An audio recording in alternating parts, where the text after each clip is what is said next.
for their debut season in the NFL with our analytics expert, Cynthia Freeland, and our fantasy analyst, Marcus Grant. And Cynthia, let's start with Trevor Lawrence. What kind of projections do you have for him as a rookie?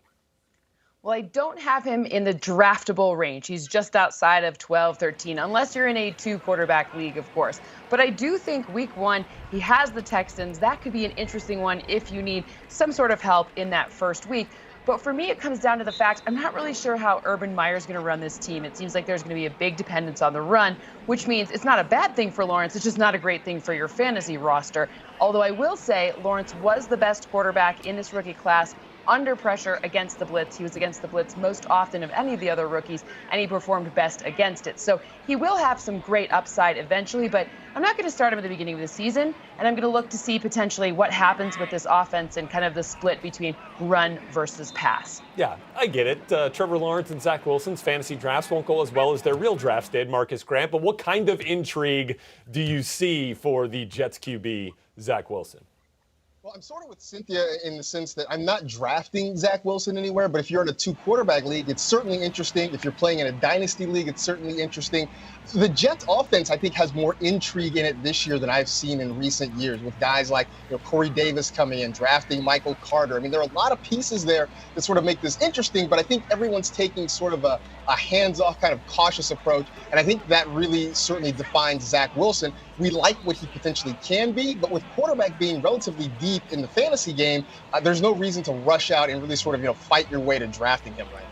Yeah, I'm going to keep a close eye on what Elijah Moore does during the preseason, and you can see Elijah Moore in the Jets live here on NFL Network August 21st when they take on the Green Bay Packers in one of our 23 live preseason games. Cynthia, how about another couple of rookies that strike you as interesting plays?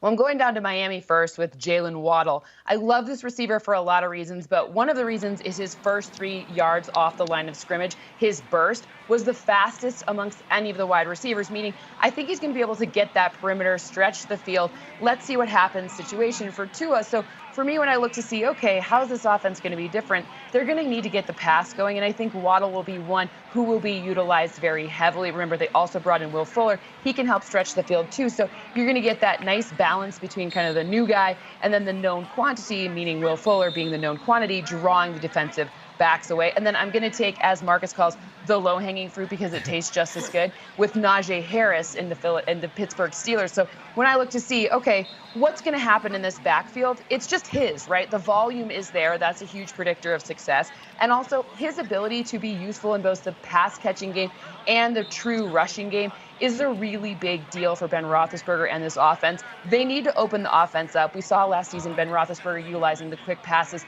so much more so than any other quarterback in the league. And Najee Harris will be a big factor in that game as well. So for me, when I look at it, I'm taking that low-hanging fruit because it tastes just as good.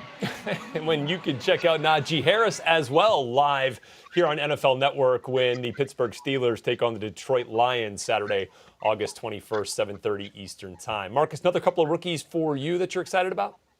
Yeah, well, the first one is Devante Smith. And we've seen the Eagles the last couple of years really look for some consistency at wide receiver. They've struggled there.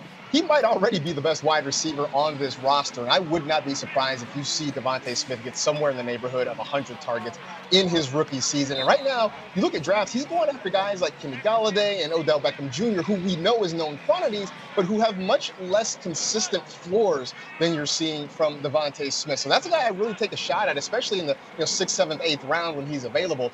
The other guy is Javonte Williams, who, of all the running backs in this class, he's the one that I enjoyed watching the most. I didn't think he was necessarily spectacular in one area, but he was really good in a lot of different areas. And yes, early on, he's going to be in a timeshare with Melvin Gordon, but I wouldn't be surprised if you see him become the Broncos' RB1 before the season is over. So if you're drafting him, just know you may have to be patient for the first month or so, but after that, I think you're going to have a really solid fantasy running back. Any bonuses in fantasy for yards after contact? Because I'm kind of all in on that with Javonte Williams with the Denver Broncos. So that'll be a fun backfield to watch. Just don't know who their quarterback's going to be just yet, but you're not drafting him either, no matter who it is. NFL.com/fantasy for all of your fantasy needs. Go ahead and get your fantasy drafts rolling right now. NFL.com.